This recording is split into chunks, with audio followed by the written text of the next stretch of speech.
comes the next stage, priming for our finish. So I'm going to take a damp paper towel to get all the sawdust off so that this finish is as clean as possible before we prime it. Take a dry paper towel and get the wet surface nice and dry so I don't have any water. It's going to get trapped underneath the primer. Alright, so I got my coat hanger hanging off my garage door track as usual, with the body hanging off of that. So now it's time to prime this thing. Like I've said before, I got this Rust-Oleum automobile primer at Walmart for just a few bucks. It's great stuff. When you're trying to cover up an existing finish like this, and in this case, an inconsistent finish where some of it is exposed chipboard and some of it is lacquer. If you don't prime it first, you're going to get really inconsistent, nasty results. And you'll have trouble covering the color up that was on there before. So always prime before you refinish a guitar body.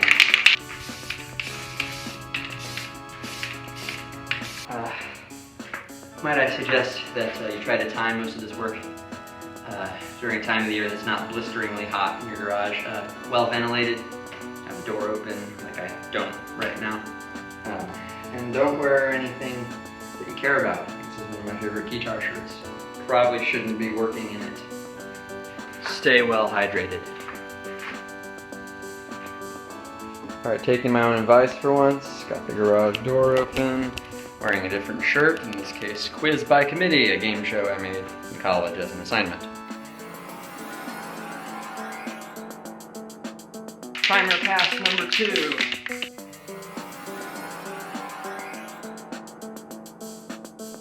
Alright, so this thing is about as primed as I care to make it. So now, because this is going to be a burst finish, you have to think about the finish in 2 parts. You're going to have a rim of a certain color, and you're going to have a core that is only going to be its actual color in like the middle, and then will gradually fade to the rim color by the time it reaches the outside edges, depending upon how you spray it. I want to do like a silver burst on this instrument, so I got this Tester's One Coat Lacquer Diamond Dust. Based on the cap, it appears to be a sparkly silver metallic. Yep, that's what it looks like. So I'm just going to spray this on the front and back, not care about the sides. I just want to make sure the front and back are coated good, because this will be the inner color of the burst. Coat number 2. Shiny. Alright, so after drying overnight, there's a lot of unevenness in the shininess of the front surface, so I'm going to hit it with a 3rd coat. Alright, so I've got the undercoat of the silver done, and now I've got the body propped up on a roll of tape there to keep it off the surface. And these are just some plastic bags I've opened up and taped to the ground so they don't move around on me. Now the part that you've all been waiting for. How we do a burst. Well, get some black lacquer or whatever you want your rim color to be.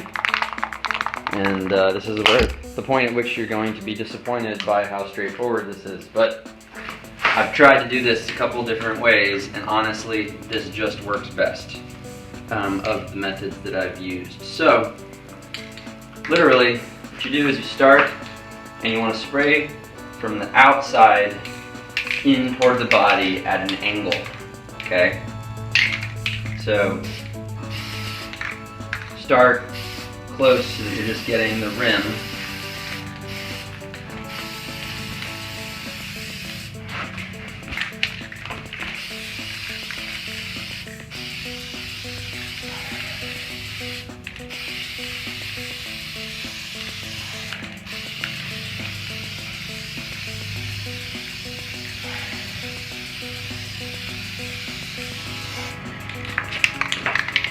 And just work your way around the body, spraying at the edge, basically, at that 30 to 45 degree down angle. And you basically just keep working your way around body vary how far away the can is, vary how close you are to the edge in terms of number of inches outside. You just keep going around the outside of the body until it builds up the kind of burst that you're looking for.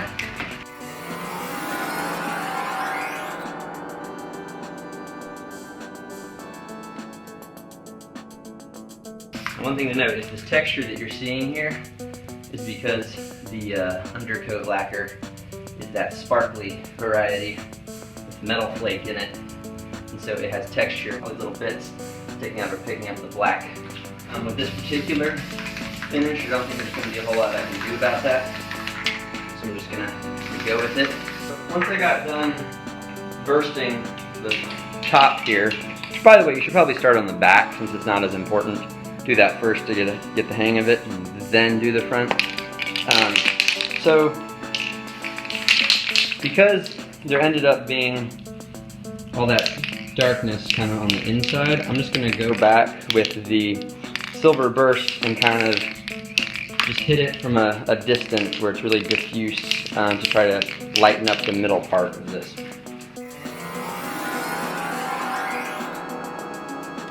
Definitely going to have to go back and hit that with more black now around the edges.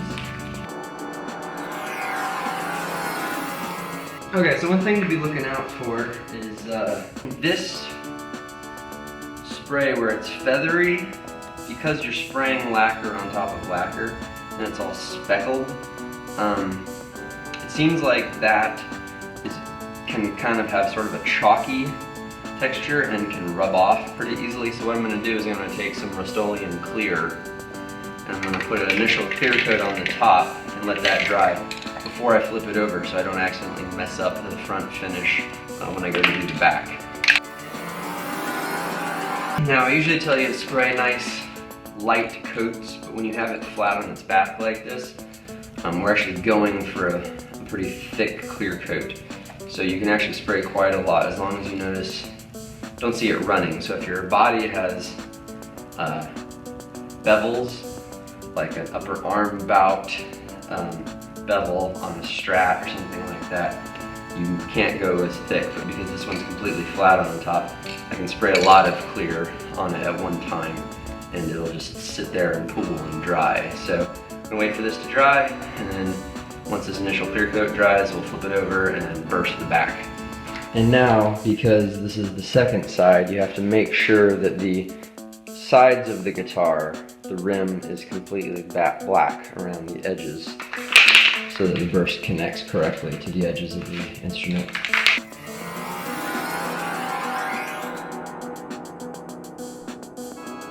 Done bursting basic clear coat of the back. So now with the top, I've set it on a flat surface and I'm going to put a really thick coat of clear on the top. The surface has a texture from the metallic paint flecks, so I'm going to put a thick coat of clear on it in order to even that out. Alright, so the clear coating on the front looks pretty good. I'm just going to hit it with another coat.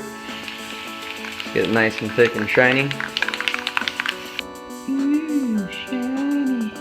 Alright, so after doing all that thick clear coating to the top, it's nice and shiny. Smoothed out a lot, so it's probably good enough for me. So now the back and sides just need more clear to kind of even that out. This is where you got to be especially careful not overdo the clear all at one time. Oh, see, look, it's already running there. The problem is once you have it running like this, there's really not a lot you can do about it. If you try to wipe it off with something, you're going to create a whole friggin' mess of streaks and marks and everything. So I'm just going to have to let that do its thing. Alright, well, that's about as good as we're going to get, I think, at this point.